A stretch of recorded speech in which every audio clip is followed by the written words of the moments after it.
If they're not scared, they should allow me to read it. Yes. Why are they scared? मैं कि Congress party के कई सदस्य माननीय प्रधानमंत्री जी के आसन पर पहुंचकर कोई भी अप्रत्याशित घटना कर सकते। मैंने माननीय प्रधानमंत्री से आग्रह किया कि उन्हें सदन में नहीं आना चाहिए। Of opposition to speak, they should speak and then they should do it. It's ridiculous. कि क्या आप प्रधानमंत्री जी पर हमला करना चाहते हैं?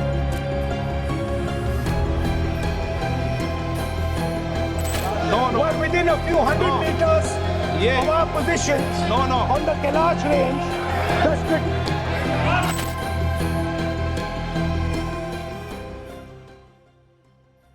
लोकसभा में राष्ट्रपति के अभिभाषण पर धन्यवाद प्रस्ताव हंगामे के बीच पीएम नरेंद्र मोदी के भाषण के बगैर ही स्पीकर ओम बिरला ने ध्वनिमत से पारित करा दिया।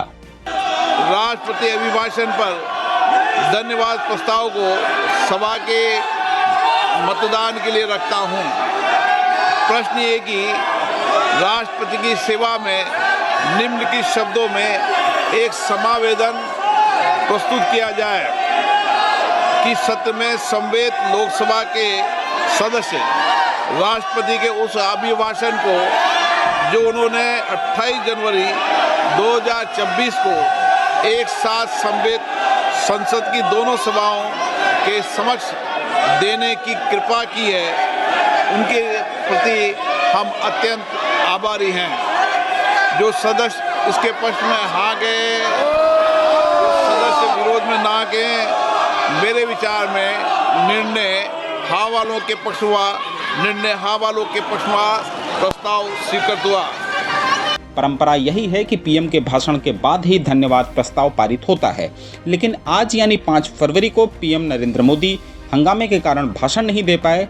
इससे पहले 4 फरवरी को भी उनका भाषण प्रस्तावित था, लेकिन वह भी नहीं हुआ। पूरा विवाद 3 दिन पूर्व सेना प्रमुख जनरल एमएम नरवणे की अप्रकाशित एक किताब से शुरू हुआ, जिसमें से कुछ अंश नेता प्रतिपक्ष राहुल गांधी लोकसभा में पढ़ना चाहते थे, लेकिन स्पीकर ने उन्हें भी नहीं बोलने दिया।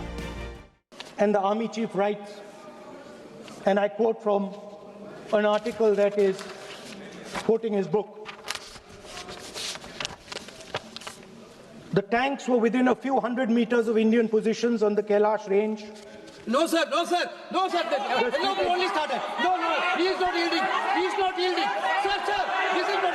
He is not yielding. PM के भाषण ना देने पर स्पीकर ओम बिरला ने जो कुछ बताया हम उस पर आएंगे, लेकिन ऐसा 22 साल बाद हुआ है। इससे पहले 2004 में तत्कालीन पीएम मनमोहन सिंह का भी भाषण नहीं हो पाया था और 1998 में अटल बिहारी वाजपेयी के समय में भी ऐसा ही हुआ था। लोकसभा में पीएम मोदी को जवाब देने का समय तय था शाम 5 बजे, लेकिन सदन में इतना शोर शराबा हुआ कि कार्यवाही दिन भर के लिए स्थगित कर दी गई। बीजेपी सांसद मनोज तिवारी ने आरोप लगाया कि विपक्षी सांसद पीएम की सीट पर चढ़ गए और महिला सांसदों ने उनकी कुर्सी घेर ली। उनको जवाब देना था, महामहिम राष्ट्रपति जी के अभिभाषण पे थैंक्स करना था। और जब 5 बजा तो ठीक 5 बजते ही जैसे ही सदन शुरू होता है, महिलाओं को आगे करके प्रधानमंत्री जी के चेयर तक और उससे भी आगे तक इन लोगों ने घेर लिया। इसके पहले इन लोगों ने हमारे टेनेटी जी, जो एक दलित समाज के सांसद हैं, उनके ऊपर कागज फेंके हैं, उनको अपमानित किया है, उनको अपशब्द बोले हैं। अभी वो केस चल ही रहा है। ऊपर से प्रधानमंत्री जी के चेयर तक महिलाओं को आगे रख के आने का क्या उद्देश्य हो सकता है? आप देश में मिल रही हार से इतने बौखलाए हुए हैं कि क्या आप प्रधानमंत्री जी पर हमला करना चाहते हैं? आप उस समय उपस्थित थे, आपको क्या पूरा माहौल कैसा था वहाँ? अरे ये लोग बहुत गुस्से में ये हमला करने की नीयत से आए थे। वो तो धन्यवाद किरण रिजिजू जी का। और भाई अब ये आप सोचिए, प्रधानमंत्री जी के चेयर तक आना, एचएम के चेयर तक आना, उसके पीछे भी जहाँ 2-3 रो है वहाँ तक चले गए। मतलब हम सब सदन में बैठे हुए हम आश्चर्यचकित हैं कि ये क्या हो रहा है। और प्री प्लान आगे महिलाओं को रख के, अरे भाई जा करके अपने कर्मों को देखो ना, जिसके कारण हार हो रही है तुम लोगों की, कांग्रेस और एलाइज। आप इसका गुस्सा भाजपा और एनडीए और प्रधानमंत्री जी पर क्यों निकाल रहे हो? दूसरी तरफ कांग्रेस सांसद प्रियंका गांधी ने सरकार पर हमला बोला। उन्होंने कहा, जब मोदी सरकार सदन में व्यवधान डालती है तो निशिकांत दुबे जैसे सांसदों को आगे करती है। राहुल गांधी को किताब का अंश पढ़ने नहीं दिया जाता, लेकिन दुबे 6 किताब लेकर आते हैं और उनका माइक बंद नहीं होता। यह संसद, लोकतंत्र और जनता का अपमान है। सरकार जनरल नरवणे की किताब की बातें छिपाना चाहती है। The leader of opposition to speak, they should speak and then they should do it. It's ridiculous. पूरा मामला पूर्व army chief general MM Naravane की किताब से जुड़ा है। राहुल गांधी लोकसभा में इसका हवाला देना चाहते थे। मुझे समझ नहीं आ रही बात। ये कहते हैं कि आतंकवाद से लड़ते हैं, ये कहते हैं कि ये टेररिज्म से लड़ते हैं, और ये एक कोर्ट से डरते हैं। मतलब इसमें क्या चीज है जिससे ये इतना घबरा रहे हैं कि मैं ये नहीं बोल पा रहा हूँ। लेकिन किताब अभी प्रकाशित नहीं हुई है, इसलिए रक्षा मंत्री और गृह मंत्री ने आपत्ति जताई। जो पुस्तक प्रकाशित नहीं हुई है, इसका जिक्र सदन में कैसे हो सकता है? We're within a few hundred meters of our positions on the Kailash range. और यहाँ अनावश्यक बातों का उल्लेख नहीं किया जाना चाहिए। राहुल को बोलने से रोका गया और विपक्ष ने कहा कि यह उनके अधिकार का हनन है। इस किताब को, इस मैगजीन को कोट ना करूं। बिल्कुल। तो if they are not scared, they should allow me to read it. Why are they scared? Rajya Sabha में विपक्ष के नेता मल्लिकार्जुन खड़गे ने कहा, संसद का मतलब लोकसभा और राज्यसभा, लेकिन लोकसभा में विपक्ष के नेता को बोलने नहीं दिया जा रहा। वो हाउस भी नहीं चल रहा। क्यों?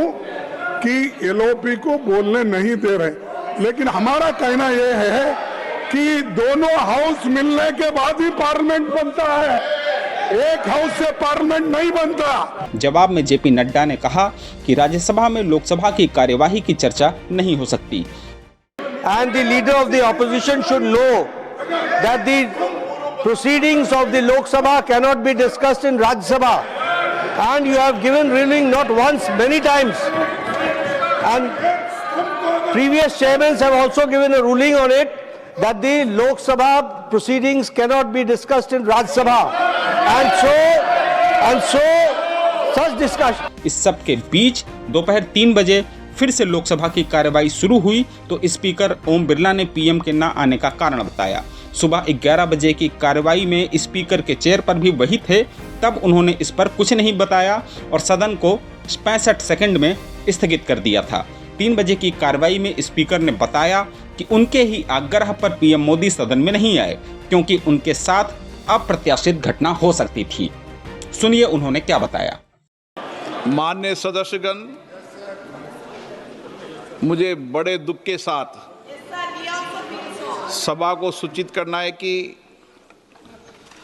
कल इस सम्माननीय सदन के कुछ सदस्यों ने लोकसभा चैम्बर में जिस प्रकार का व्यवहार किया, ऐसे दृश्यों का सृजन किया, वो लोकसभा की शुरुआत से लेकर आज तक कभी नहीं हुई।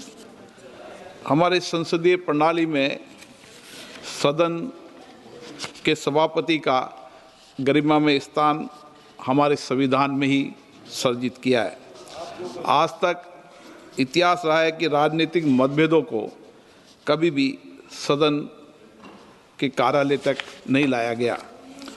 प्रतिपक्ष के सदस्यों ने जो व्यवहार अध्यक्ष के कार्यालय में किया, वो हमारी संसदीय परंपराओं के लिए न उचित था, और तो मैं कहूँगा कि वह एक ब्लैक स्पॉट की तरह था। हम सबको सदन सुचारू रूप से चलाने में सहयोग करना चाहिए। इसके बाद जब सदन के नेता को सम्माननीय महामहिम राष्ट्रपति के अभिभाषण पर जवाब देना था, तो मेरे पास पुख्ता ऐसी जानकारी आई कि कांग्रेस पार्टी के कई सदस्य माननीय प्रधानमंत्री जी के आसन पर पहुंचकर कोई भी अप्रत्याशित घटना कर सकते थे। ये दृश्य मैंने सदन में देखा भी सही।